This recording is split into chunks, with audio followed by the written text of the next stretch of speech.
why we must make sure that Randy Bryce goes to Congress. But I just got to give a shout out to Mrs. Bryce, because she is, that's why I'm here. For Mama Bryce, that's why I'm here. Where's Mama Bryce at? Mama Bryce in the house, baby. That's why I'm here. I like Randy.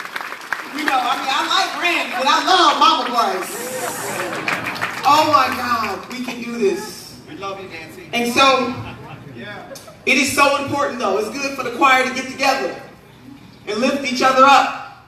But what the most important thing is going to be is what each and every one of you are willing to do when you leave this place, to make sure that you knock on some doors, that you pick up the phone, that you tell your sisters and brothers that only all that we love is on the line. That's all.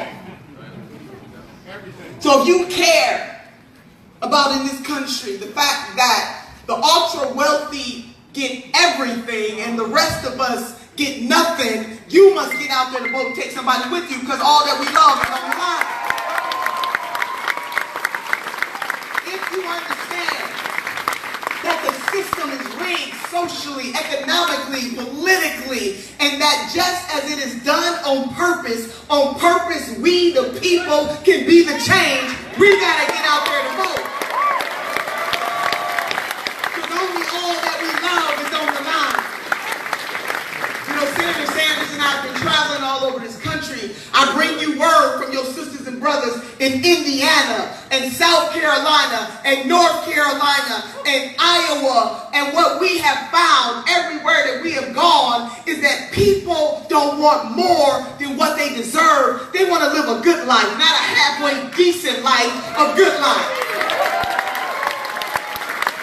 They want to know that they have children. Just think about this, sisters and brothers. I want you to wrap your minds around this.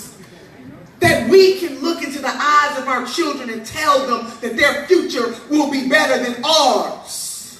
They want to know that it's not enough just to have access to health care. We need health care. All that we love is on the line. And you know what? We don't begrudge anybody any wealth. You know, it used to be a time in this country, and the House of Labor understands this, where the pay between the CEO and the worker was not a gulf and a half apart the way that it is right now. It used to be a time where the work-a-day people, in the words of Jim Hightower, my brother from our revolution, where the work-a-day people actually reap the benefits of their labor. But we are in a period of time right now. See, excessive greed and exploitation is what we mad as hell about, not somebody having a little bit of wealth. We tired of it. And if you are tired of it, if you are mad as hell, because this is what, look, it's all right to be mad as hell. It's all right. I'm mad. I'm angry. I am an angry black woman, for the record. I just want y'all to know.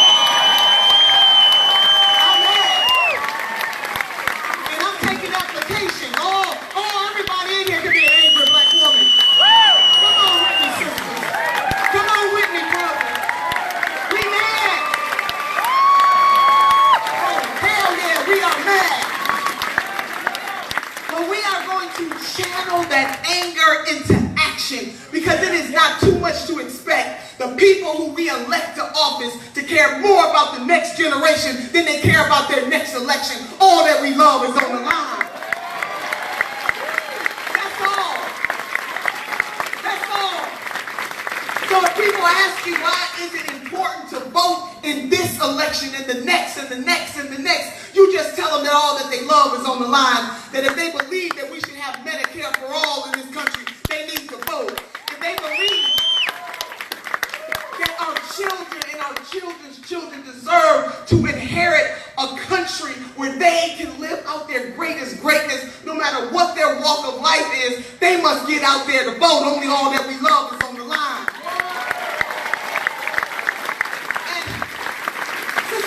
We sit on the sidelines expecting somebody else to do more for us than we're willing to do for ourselves. We got to get out there into the highways, into the byways, and compel the people to come and acknowledge their anger, acknowledge their pain. It's okay. But when a united people, there is no power greater on this earth, greater than a conscious-minded people on the move. All that we love is on the line. I'm talking about transcendence. Never, ever lose your hope, because that motivates us. It fuels us to keep on going, to keep on moving, to keep on pushing, to keep on dreaming, to keep on being. But it's all on us. It's on you and you and you and you to make this what it needs to be. All that we love is on the line. Now, my grandmother used to say, I got to pause for a grandma moment if y'all don't mind. My grandma used to say that you can put truth in the river 5 days after lie, but truth gon' catch up. And truth has caught up with us today. The neglect that we have seen generation after generation in this country brought us to this moment. It did not happen overnight. It was on purpose. But just as on purpose, we have some folks elected to office who really don't give about the people. Who care more about their owners, their donors than they care about the workers. The truth is caught up that the neglect and the disrespect for the power of the unions and how we got here, union brothers and sisters. See, it didn't happen because the big wigs decided that we could get a 40-hour work, we could take a holiday off. That came because you fought for it. And so the only way,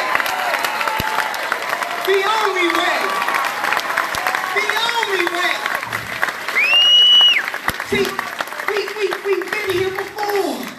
Yeah. So let's not act brand new about what's on the line. We've been here before. Yes. The changes that has taken to happen in this country, as imperfect as it is, and that's not the speech for me to give today, but baby, we know it's imperfect in many, many ways. But the way that we have been able to make progress is when ordinary people put a little extra on their ordinary so that extraordinary things can happen. We did it before and we can do it again. All that we love is on the line. That's all. So, I want you to know that the creator of this great universe has given us two hands, one to reach forward and one to reach back, lifting as we climb. Sisters and brothers, nobody says that when they grow up they want to be poor. But all of us run this race in different ways and different pace. But what we have in common is our humanity. And we can't allow anybody to separate us from the love of humanity. One sister and brother at a time. Whether you're in hard times or good times, we rise and fall together. And that we have a collective obligation to speak up and out against racism and sexism and ageism and any other ism. That's our job. It's nobody else's job. It's our job. All that we love is on the line. And this ain't no hype. This is real. Because the types of people that we put in office will enact laws, will put laws in place that will impact not us today, but our children and our children's children. So we need to stand up boldly as the women and men of purpose. You see, titles are good, but purpose is better. Yeah. And we need some more purpose-driven people. Look to your left and to your right. Your neighbor is responsible for making the change. Two hands, one to reach forward and one to reach back. Number two, we can't ask other folks to do more for us than we're willing to do for ourselves. And then number three, in the words of that grandmother who said we can put truth in the river 5 days after lie, truth gonna catch up. The truth is caught up that we have neglected our obligation in a democracy to be on and popping at all times, to hold elected officials accountable. And if they don't serve us in the way that we deserve to be served, get them the hell out of here.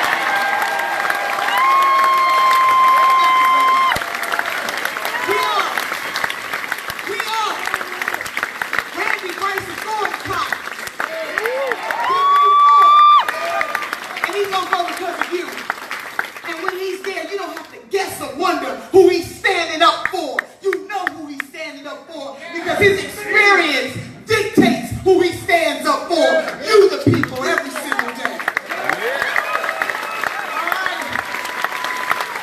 Brothers, I'm riding the third.